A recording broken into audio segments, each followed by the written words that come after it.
एक पहाड़ी के नीचे रामगढ़ नाम का एक गांव था। गांव के सारे जानवर हरी घास खाने के लिए सुबह उसी पहाड़ी के ऊपर बसे जंगल में जाते और शाम होते होते घर वापस आ जाते थे। हर दिन की तरह लक्ष्मी नाम की एक गाय अन्य गायों के साथ उसी पहाड़ी के जंगल में घास खाने के लिए गई थी। वह हरी घास खाने में इतनी ज्यादा प्रसन्न थी कि वह कब एक शेर की गुफा के पास पहुंच गई, उसे पता भी नहीं चला। शेर अपनी गुफा में सो रहा था और वह पिछले 2 दिनों से भूखा भी था। जैसे ही लक्ष्मी शेर की गुफा के पास पहुंची, गाय की खुशबू से शेर की नींद खुल गई। वह शेर धीरे धीरे गुफा से बाहर आया और गुफा के बाहर गाय देखकर खुश हो गया। शेर ने मन ही मन सोचा कि आज उसकी 2 दिनों की भूख मिट जाएगी। वह इस तंदुरुस्त गाय का ताजा मांस खाएगा और यह सोचकर उसने एक तेज दहाड़ लगाई। लक्ष्मी शेर की दहाड़ सुनकर डर जाती है। जब वह अपने आसपास देखती है तो वहां दूर दूर तक उसको कोई भी दूसरी गायें नहीं दिखीं। जब वह हिम्मत करके पीछे मुड़ी तो उसे सामने शेर खड़ा हुआ दिखाई दिया। उस शेर ने लक्ष्मी को देखकर फिर से दहाड़ लगाई है और लक्ष्मी से कहा, मुझे 2 दिनों से कोई शिकार नहीं मिल रहा था, मैं भूखा था। शायद इसलिए भगवान ने मेरा पेट भरने के लिए तुझे मेरे यहाँ पर भेजा है। आज मैं तुझे खाकर अपनी भूख मिटा लूंगा। शेर की बात सुनकर लक्ष्मी डर जाती है। वह रोते हुए शेर से कहती है, मुझे जाने दो, मुझे मत खाओ। मेरा एक छोटा बच्चा है जो अभी सिर्फ मेरा ही दूध पीता है और उसे घास खाना अभी तक नहीं आया है।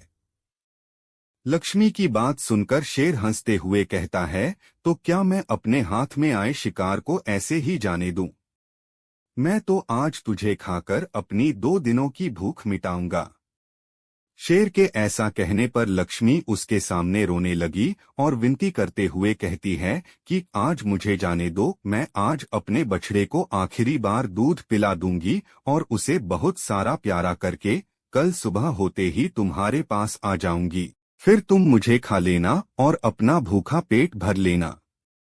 शेर लक्ष्मी की यह बात मान जाता है और धमकी देते हुए कहता है कि अगर कल तू नहीं आई तो मैं तेरे गांव आऊंगा, फिर तुझे और तेरे बेटे दोनों को खा जाऊंगा। लक्ष्मी शेर की यह बात सुनकर खुश हो जाती है और शेर को अपना वचन देकर गांव वापस चली जाती है। वहां से वह सीधे अपने बछड़े के पास जाती है, उसे दूध पिलाती है और बहुत सारा प्यार करती है। फिर बछड़े को शेर के साथ हुई सारी घटना बताती है और कहती है कि उसे अब अपना ख्याल खुद ही रखना होगा। वह कल सुबह होते ही अपना वचन पूरा करने के लिए शेर के पास चली जाएगी। अपनी माँ की बातें सुनकर बछड़ा रोने लगता है। दूसरे दिन सुबह होते ही लक्ष्मी जंगल की तरफ निकल जाती है और शेर की गुफा के सामने पहुंचकर शेर से कहती है, अपने वचन के अनुसार मैं तुम्हारे पास आ गई हूँ, अब तुम मुझे खा सकते हो। गाय की आवाज सुनकर शेर अपनी गुफा से बाहर निकलकर आता है और भगवान के अवतार में प्रकट होते हैं। वह लक्ष्मी से कहते हैं, मैं तो बस तुम्हारी परीक्षा ले रहा था, तुम अपने वचन की पक्की हो, मैं इससे बहुत प्रसन्न हुआ। तुम अब अपने घर और बछड़े के पास वापस जा सकती हो। इसके बाद वे उस गाय को गौ माता होने का वरदान भी देते हैं और उसी दिन के बाद से सभी गायों को गौ माता कहना शुरू कर देते हैं।